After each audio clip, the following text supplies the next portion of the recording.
Hello and welcome to this session. In this session, I'm going to discuss the Indian business environment. So basically, जब हम environment की बात करें तो environment में क्या होता है और वो आपके business को किस तरह प्रभावित करता है। तो environment जो है उसका आपके business पर गहरा असर होता है और इस वजह से आप business में जो decisions लेते हैं, जो strategy बनाते हैं, काफी बार एनवायरनमेंट उसका एक बहुत ही महत्वपूर्ण पार्ट होता है, राइट। तो इसीलिए हम आज डिस्कस करेंगे इंडियन बिजनेस एनवायरनमेंट की। तो चले दोस्तों, शुरू करते हैं आज का सेशन,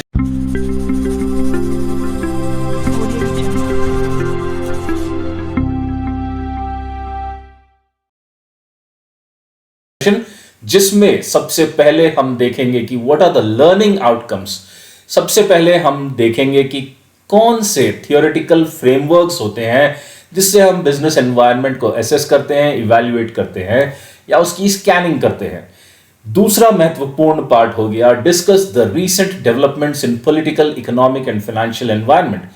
हमारा जो पॉलिटिकल एनवायरनमेंट है, जो इकोनॉमिक एनवायरनमेंट है, जो फाइनेंशियल एनवायरनमेंट है, उसमें हाल फिलहाल में क्या क्या रीसेंट डेवलपमेंट्स हुई और उस वजह से हमारा जो कॉन्सेप्चुअल थियोरेटिकल फ्रेमवर्क्स है उनमें किस तरह से बदलाव आया, किस तरह के चेंजेस आए। लाइकवाइज हम एक अपनी जो इंडियन इकोनॉमी है उसकी स्वॉट करने की कोशिश करेंगे। स्वॉट मतलब strengths, weaknesses, opportunities and threats. तो तैयार हैं? चलो शुरू करते हैं आज का डिस्कशन। सबसे पहले हम जानने की कोशिश करेंगे कि एनवायरनमेंट होता क्या है। बहुत ही सिंपल, बहुत ही आसान, बट बहुत ही महत्वपूर्ण। तो अगर हम जानने की कोशिश करें और इसकी गहराई में जाने की कोशिश करें तो एक छोटा सा एग्जाम्पल लेके देखते हैं। अगर मुझे कोई एक शॉप शुरू करनी है, मुझे एक दुकान लगानी है, तो मैं या तो दुकान खरीदूंगा, शॉप को रेंट पे लूंगा, लीज पे लूंगा।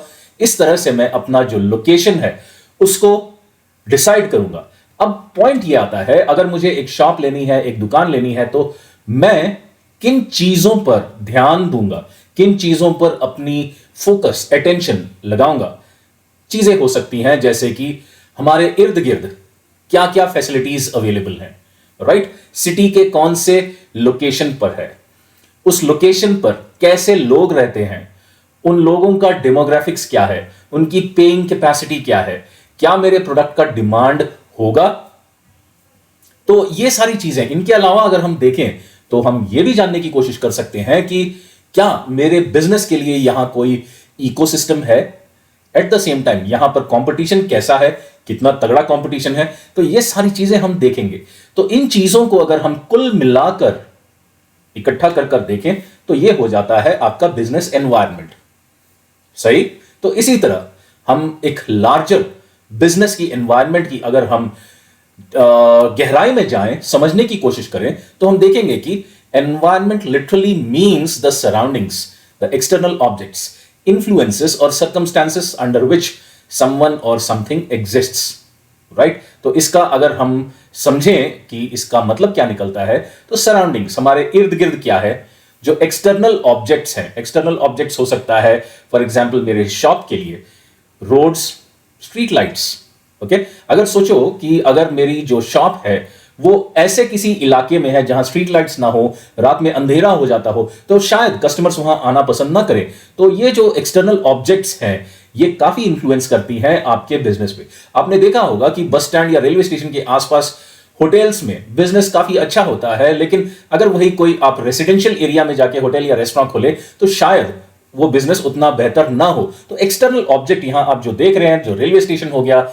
या बस स्टैंड हो गया, ये सारी चीजें। तो इस तरह से जो एनवायरनमेंट में एक्सटर्नल ऑब्जेक्ट्स हो गई या इन्फ्लुएंसेस, ओके। अब मान के चलते हैं कि जो इन्फ्लुएंस होता है ये कल्चरल इन्फ्लुएंस हो सकता है, एक सोशल इन्फ्लुएंस हो सकता है। कई बार आप देखो कि अगर एक वाइन शॉप हो, एक बार हो, वो एक रेसिडेंशियल एरिया में नहीं रहता, राइट। उसका रीजन क्या हो सकता है? क्योंकि एक सोशल टैबू है, एक सोशल इन्फ्लुएंस होता है जो रेस्ट्रिक्ट करेगा आपके बिजनेस पोटेंशियल पर। तो ये इन्फ्लुएंसेस हो सकती हैं, राइट।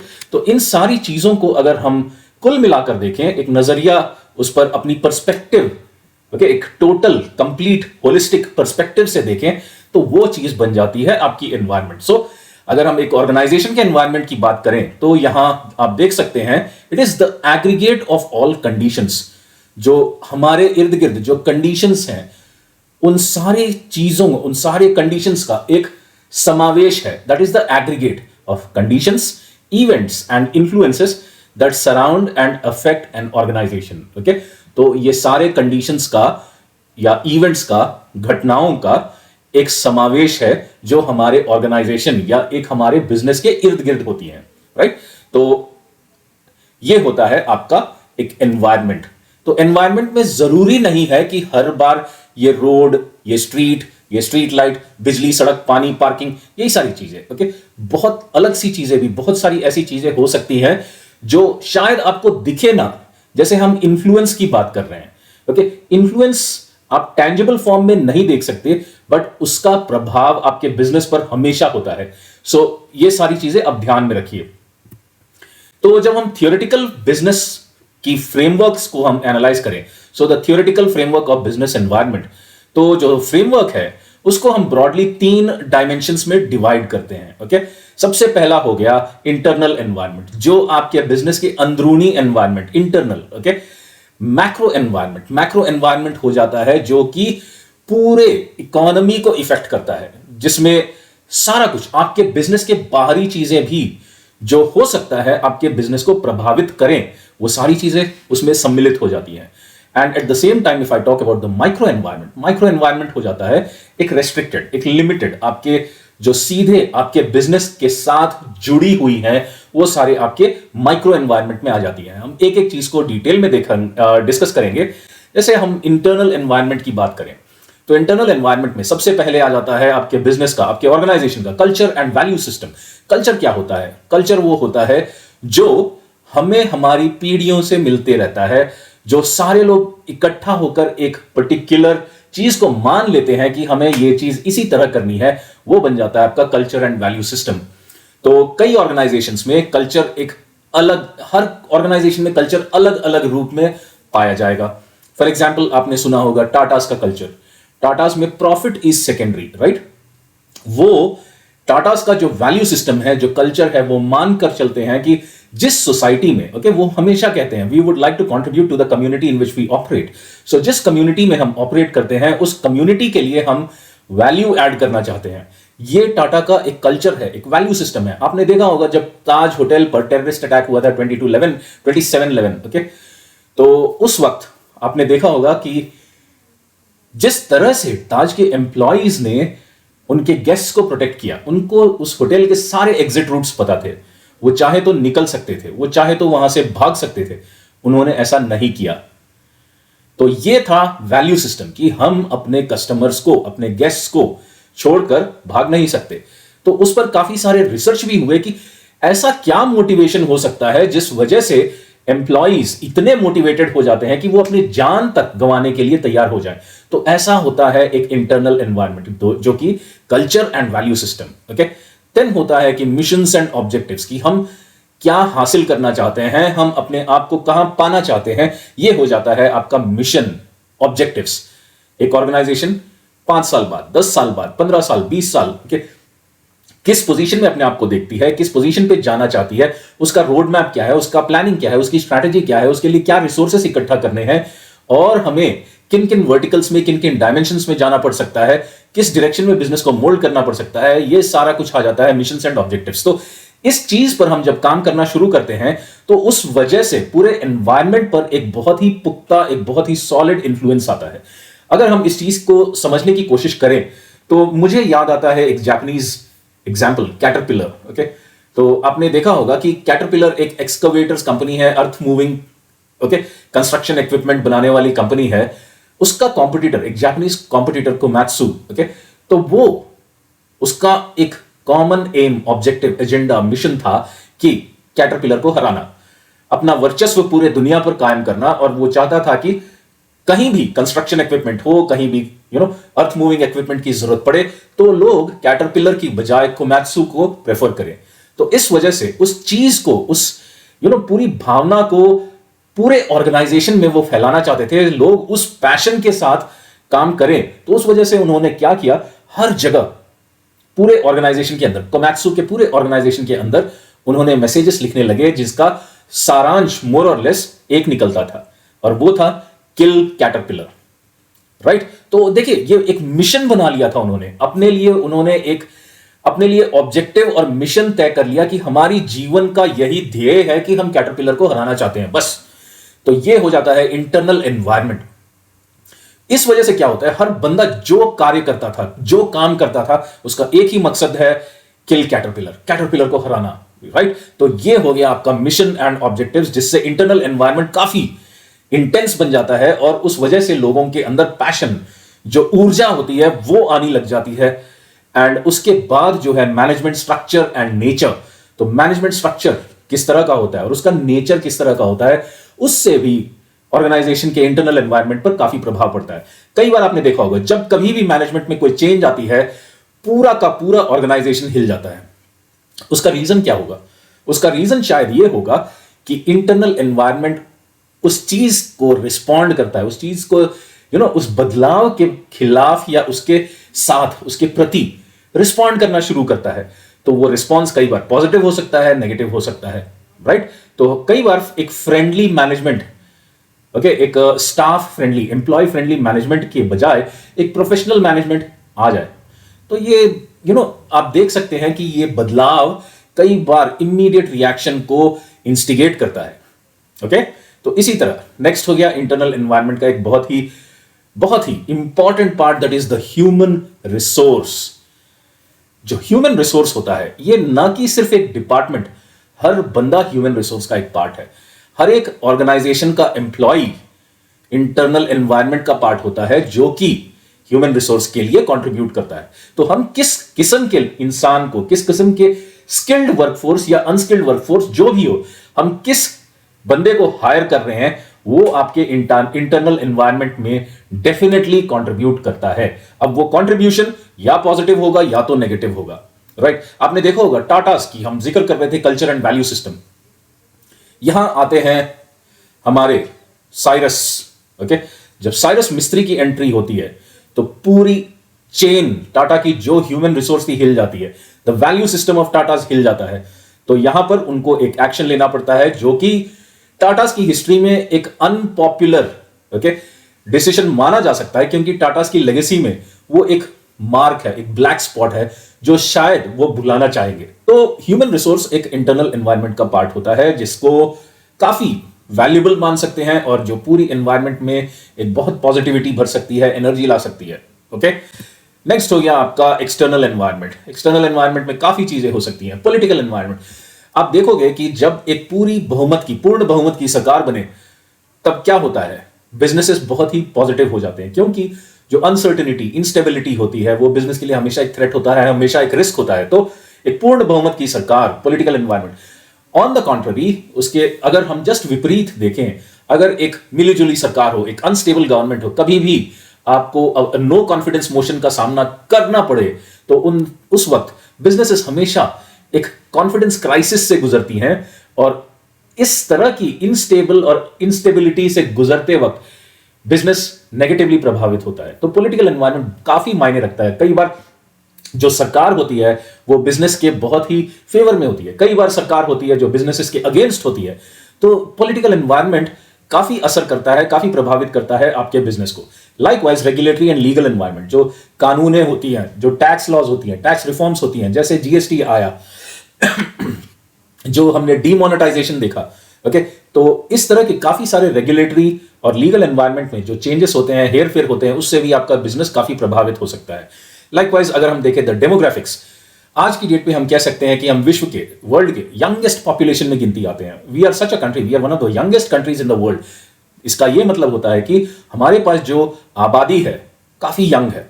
तो इस वजह से हमारा जो डेमोग्राफिक डिविडेंड है, ये हमारे लिए एक स्ट्रेंथ बन जाता है। तो इसी तरह एक जो हमारे बिजनेस के बाहर जो लोग हैं, जो पॉपुलेशन है, जो हमारा हो सकता है कि एक टारगेट मार्केट, एक पोटेंशियल मार्केट हो, उसमें भी किस तरह के, किस एज ग्रुप के, किस प्रोफेशन के, किस जेंडर का जो रेशियो होता है, ये सारी चीजें आपके बिजनेस को इफेक्ट करती हैं। आप किस तरह से प्रोडक्ट को बेचते हैं, ये भी पूरी तरह से बदल जाता है। एक लोगों का नजरिया होता है एक प्रोडक्ट की तरफ, एक may be even not a product, even the kind of a job that people prefer keeps changing based on the changes in the demographics. Okay, तो ये एक्सटर्नल एनवायरनमेंट का एक बहुत ही अहम हिस्सा होता है demographics. Then you have the socio culture. Okay, जो सोसाइटी है, जो कल्चर है, ये भी आपके बिजनेस को बहुत ही जबरदस्त तरीके से प्रभावित कर सकती है। अगर इसका हम एक सिंपल सा एग्जाम्पल लें तो जो काइंड ऑफ अगर हम इस्लामिक कंट्रीज में देखें तो वो किसी भी मीट प्रोडक्ट को हलाल फॉर्म में हलाल फॉर्म में एक्सेप्ट करेंगे। वैसे ही अगर हम देखें the kind of meat which is used okay in India, beef अगर देखें तो प्रॉब्ली एक सोशियो कल्चरल पर्सपेक्टिव से ये एक बहुत ही बिजनेस को प्रभावित कर सकती है। अगर मैं फूड बिजनेस में जाऊं या रेस्टोरेंट में जाऊं तो उस वक्त मुझे ये सारी चीजों का ध्यान रखना होगा कि किस तरह का मीट यूज हो रहा है, किस तरह की कटिंग टेक्निक्स यूज हो रही है, राइट। हलाल का मतलब और you have these kind of things, the koshered meat, तो ये सारी कटिंग टेक्निक्स है। You have to keep these things in mind. So socio cultural things are very important and they do affect your business. Okay, then comes your technological perspective, the technological changes that are happening. आज की date पे ये माना जाता है कि किसी भी टेक्नोलॉजी का एवरेज एज होता है 72 डेज।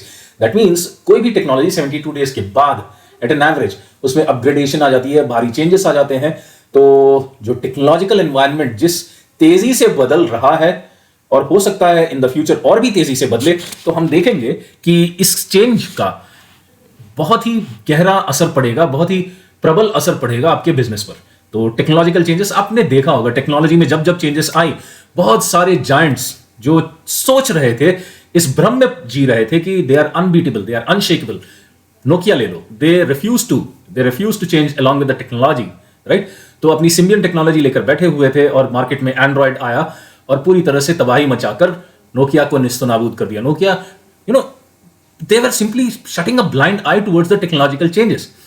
आज की डेट पे अगर आप देखो कि जिस तरह से गाड़ियों में, ऑटोमोबाइल्स में चेंजेस आ रही हैं, okay, we are moving towards clean fuel, आप इलेक्ट्रिक की तरफ जा रहे हैं, तो दीज काइंड ऑफ चेंजेस, अगर कोई कंपनी, ऑटोमोबाइल कंपनी अड़ियल बनकर बोलती है कि ये चेंजेस होने तो हम तो जबरदस्त गाड़ियां जो बना रहे हैं लोग यही खरीदेंगे, तो पक्का यकीन मान लो कि कल को वो कंपनी हिस्ट्री में सिर्फ हम उसके बारे में पढ़ सकते हैं, या जैसे इस तरह के मैनेजमेंट लेसन्स में हम उनको याद करेंगे बस। ओके, तो टेक्नोलॉजिकल चेंजेस जो होती हैं उसके साथ अडेप्ट करना बिजनेसेस के लिए अनिवार्य है। They don't have a choice, they have to change according to the changes in the environment, technological environment, right. Same way हो गया ग्लोबल एनवायरमेंट। अभी हम देख रहे हैं कि यूक्रेन और रशिया का जो क्राइसिस है उसमें सारी दुनिया कूद पड़ रही है, राइट। काफी सारे कंट्रीज हैं जो रशिया का सपोर्ट कर रहे हैं, काफी सारे कंट्रीज हैं जो यूक्रेन का सपोर्ट कर रही हैं, लेकिन इन सारी उथल पुथल का इंपैक्ट पड़ेगा आपके बिजनेस पर। Tax rates, interest rates change हो सकती हैं, गैस, ऑयल, इन सारी चीजों पर, सप्लाई पर इफेक्ट पड़ेगा। इससे ओवरऑल बिजनेस पर, दूसरे बिजनेसेस पर भी असर पड़ेगा। तो हमें ये सारी चीजें देखनी पड़ती हैं कि पूरे दुनिया में, द ग्लोबल एनवायरनमेंट में किस तरह की चेंजेस हो रही हैं, क्योंकि समहाउ और द अदर हम बोलते हैं जैसे बटरफ्लाई इफेक्ट, दुनिया के किसी कोने में अगर बटरफ्लाई अपने विंग्स को फड़फड़ाता है, फ्लैप करता है, the impact will be on the entire world. तो ये ग्लोबल एनवायरनमेंट एक्सटर्नल एनवायरनमेंट का एक बहुत ही अहम, इंपॉर्टेंट, प्रमुख हिस्सा है जिससे आपके बिजनेस पर इंपैक्ट पड़ेगा। आगे जाते हुए हम देखते हैं इकोनॉमिक एनवायरनमेंट। जो इकोनॉमिक एनवायरनमेंट है अगेन, जो इन्फ्लेशन है, जीडीपी क्या है, डिप्रेशन क्या है, ओके, तो ये सारी चीजें अगर हम देखें तो ये हो जाता है आपका इकोनॉमिक एनवायरनमेंट। तो इकोनॉमिक एनवायरनमेंट से अगर हम अपनी बिजनेसेस को अछूता माने तो ये हमारी बेवकूफी होगी।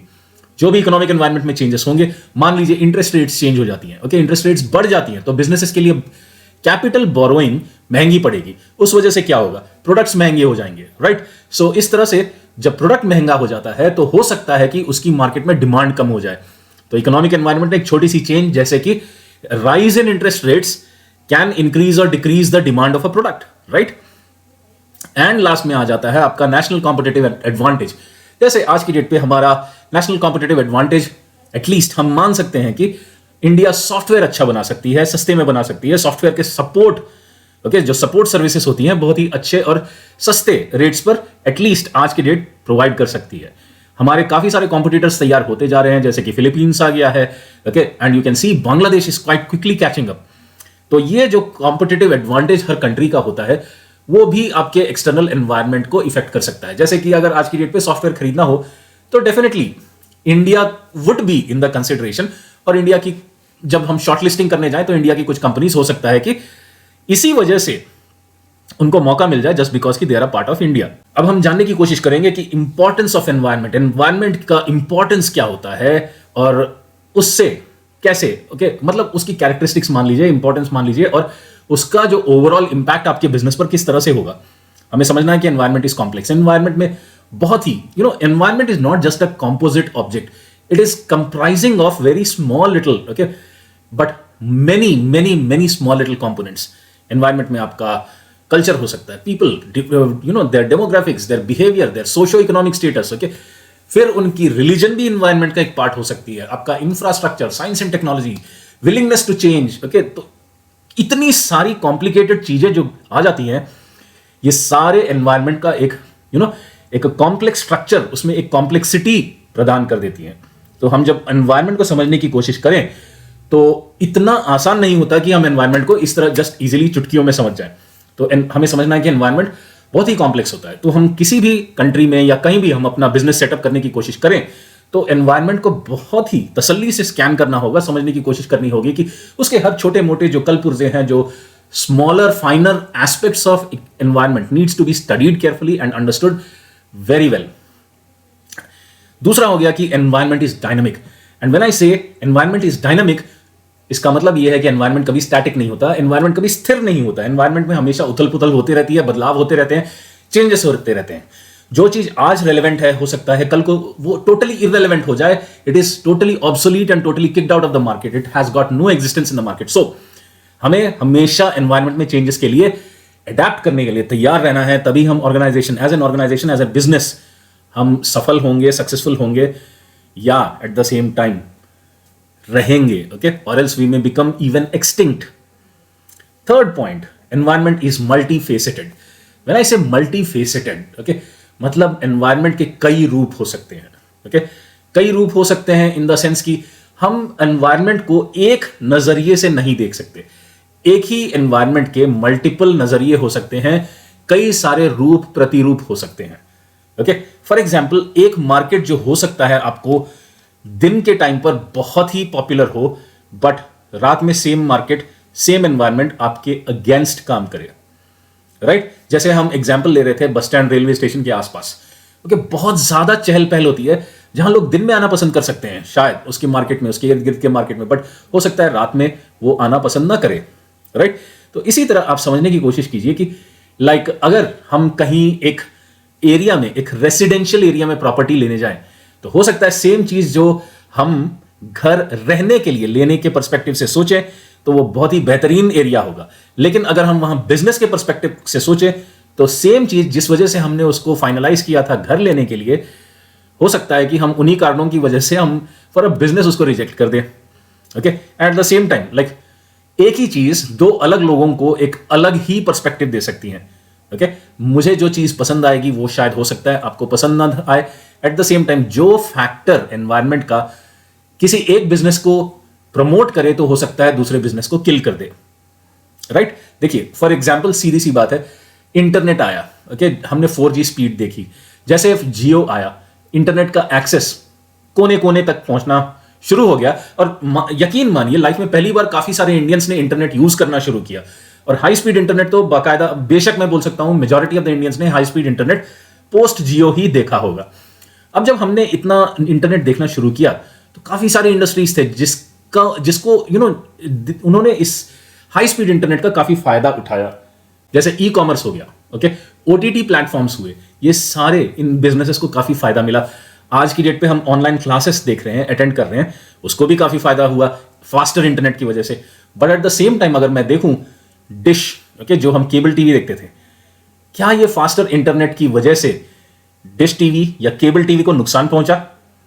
क्या लगता है आपको? अगर आपको लगता है कि हाँ इस वजह से केबल टीवी को नुकसान पहुंचा या नहीं पहुंचा, जो भी आपका जो भी थॉट है, ओपिनियन है, मैं जानना चाहूंगा, कमेंट्स में लिखकर आप मुझे बताइए आप क्या मानते हो कि फास्टर इंटरनेट की वजह से डिश टीवी या केबल टीवी, जो popularly we know it as cable TV, has the faster internet, the 4G और 5G we are talking about, did it have any impact, positive और negative, on the dish TV, the satellite television, right. तो ये सारी चीजें होती हैं कि environment में कोई चेंज पॉजिटिव इफेक्ट देता है किसी बिजनेस को या नेगेटिव इफेक्ट देता है किसी दूसरी बिजनेस को, तो ये चीज हमें जानना बहुत जरूरी है।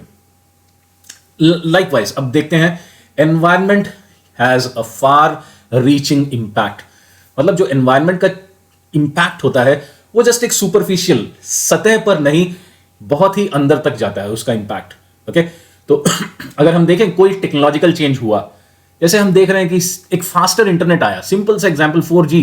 ओके, जियो सिम अगर आप देखो 2016-17 के आसपास जियो सिम बांट रहा था, लोग लूट रहे थे, but the kind of far reaching impact that small change had, लोग जिस तरह से इंटरनेट को कंज्यूम करते थे, पूरा बिहेवियर चेंज हो गया।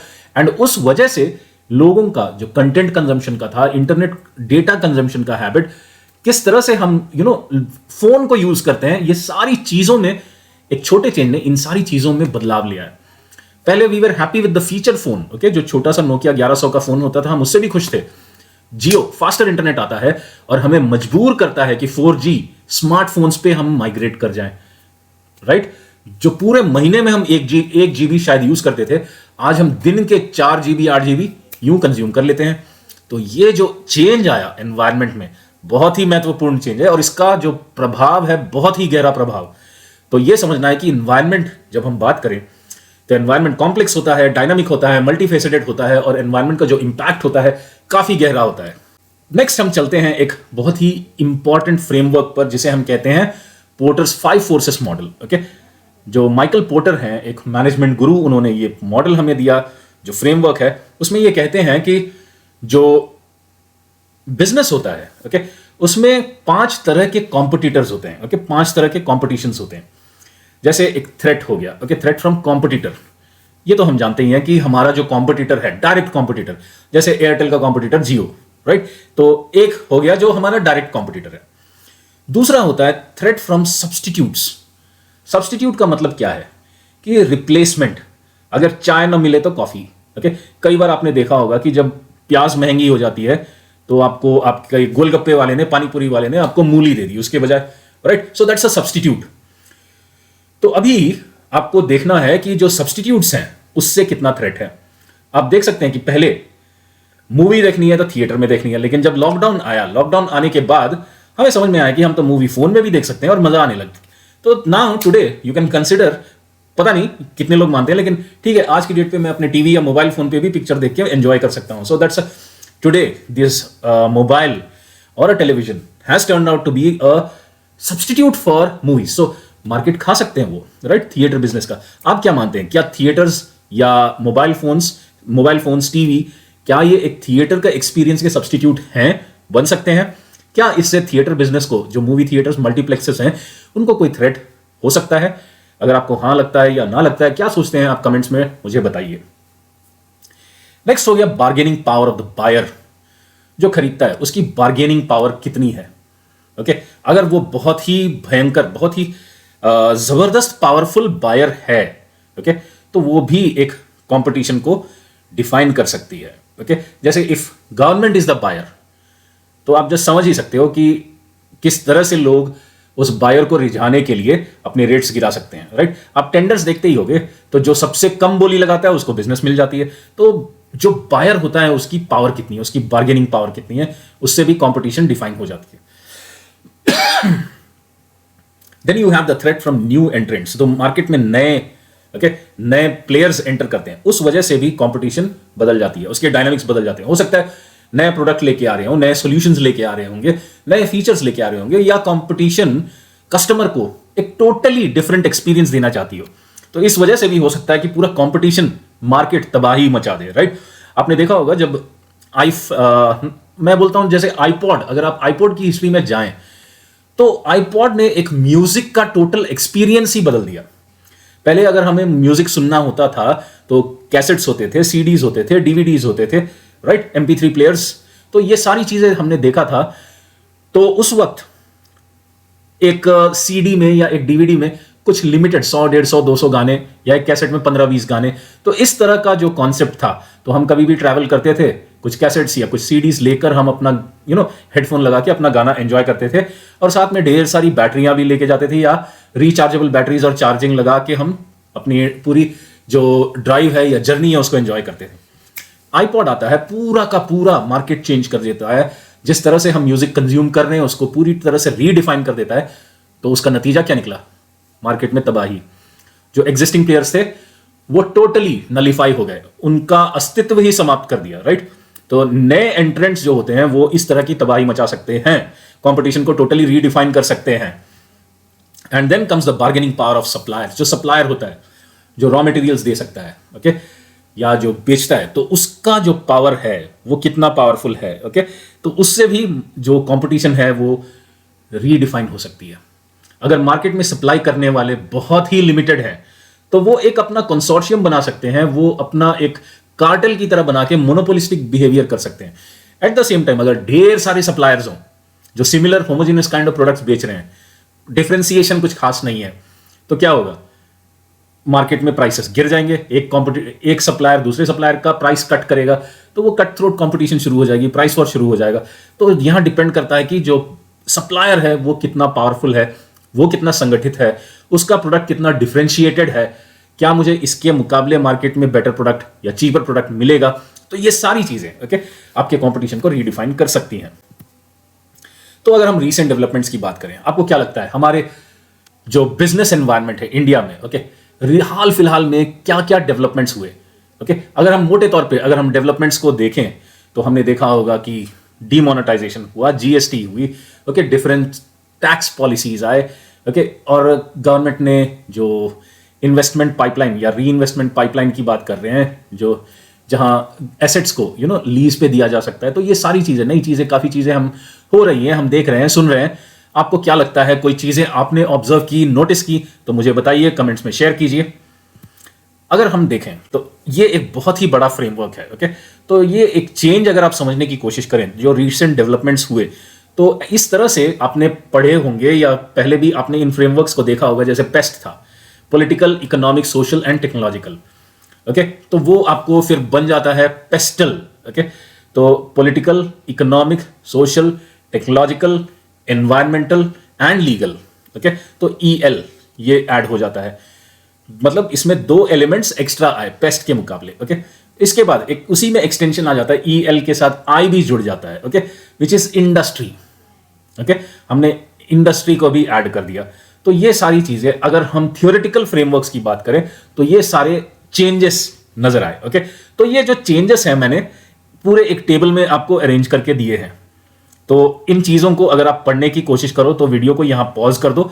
जैसे मैंने यहां लिखा है कि पॉलिटिकल में, ओके, इसमें पॉलिटिकल में क्या क्या चीजें आ सकती हैं, गवर्नमेंट की टाइप क्या है, स्टेबिलिटी क्या है, okay, freedom of press, rule of law, levels of bureaucracy, corruption, okay, तो ये सारी चीजें पॉलिटिकल में आ जाती हैं। इकोनॉमिक में क्या आ जाता है? Stage of business cycle, okay, business cycle जैसे हम बोलते हैं, जो trade cycle, inflation, deflation, recession, okay, तो ये सारी चीजें, current and project economic growth, okay, हम कितने, हमारी GDP growth, okay, then inflation क्या रेट्स पे, इंटरेस्ट रेट्स क्या है, अनएम्प्लॉयमेंट रेट्स क्या है, लेबर सप्लाई क्या है, लेबर का कॉस्ट क्या है, ये सारा आपका इकोनॉमिक एनवायरनमेंट में आ जाएगा।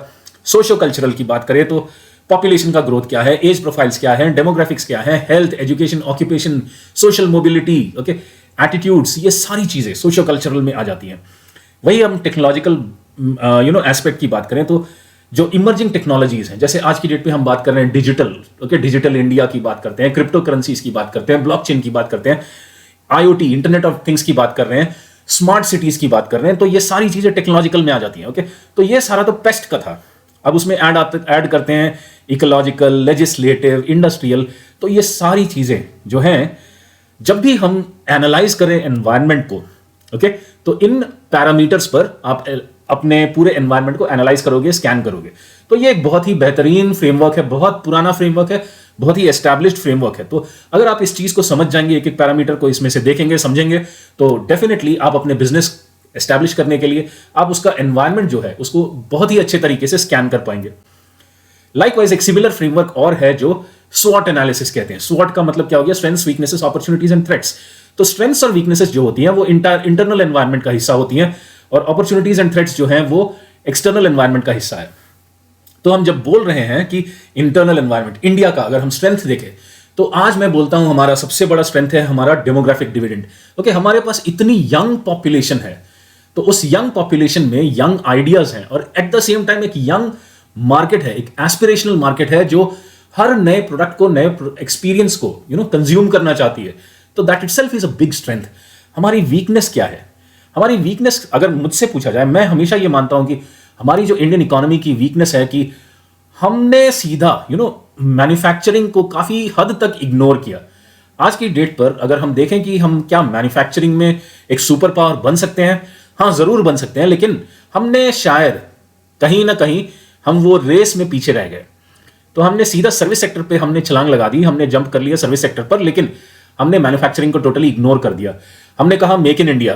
ओके, मेक इन इंडिया भी मुझे लगता है काफी हद तक एक सार्थक सक्सेस नहीं रहा, क्योंकि हम अभी भी मैन्युफैक्चरिंग में काफी पीछे हैं और इस डायरेक्शन में खास कुछ नहीं हो रहा है। तो ये हमारी वीकनेस हो सकती है। अब हमारी अपॉर्चुनिटीज क्या है? ओके, अगर हम देखें तो काफी सारी अपॉर्चुनिटीज है, काफी सारी। हम सर्विस सेक्टर में काफी आगे हैं, काफी निपुण है, हमारा स्किल सेट जो है काफी एडवांस्ड है, एंड मोस्ट इंपॉर्टेंटली हमारी जो language ability, like English, we are one of the largest English speaking nations in the world. तो ये हमारे लिए एक बहुत बड़ी अपॉर्चुनिटी है कि हम नए टाइप ऑफ बिजनेसेस, नए मार्केट्स को एक्सप्लोर किया जा सकता है। Okay, and eight the same time threats आज की डेट पे अगर देखो, मुझे लगता है कि जिस तेजी से बांग्लादेश आईटी में इवॉल्व हो रहा है, ओके, जिस तेजी से पिछले अगर आप देखो 5-10 सालों में आईटी में बांग्लादेश काफी तेजी से इंडिया के करीब पहुंचते जा रहा है, और अगर इसी तेजी से बांग्लादेश भी परफॉर्म करता रहे तो यकीन मानिए इंडिया के लिए बहुत बड़ा चैलेंज साबित होगा। ओके, आज की डेट पे हमारे पास जो आईटी आउटसोर्सिंग हो रही है वो हो सकता है कल को बांग्लादेश के पास चला जाए, तो ये एक बड़ा थ्रेट हो सकता है। तो ये तो मैंने जस्ट कुछ एग्जांपल्स आपको दिए। अगर आपके दिमाग में और कोई स्ट्रेंथ्स, वीकनेसेस, अपॉर्चुनिटीज, थ्रेट्स आती हैं तो आप जरूर मुझे कमेंट्स में शेयर कीजिए। तो आज के लिए बस इतना ही। उम्मीद करता हूं कि आपको ये लेक्चर पसंद आया होगा, मजा आया होगा। अगर आया है तो जरूर शेयर कीजिए अपने दोस्तों के साथ, अपने क्लासमेट्स के साथ, एंड डेफिनेटली मुझे एक थम्स अप, लाइक जरूर दीजिए। Thank you, bye bye, take care.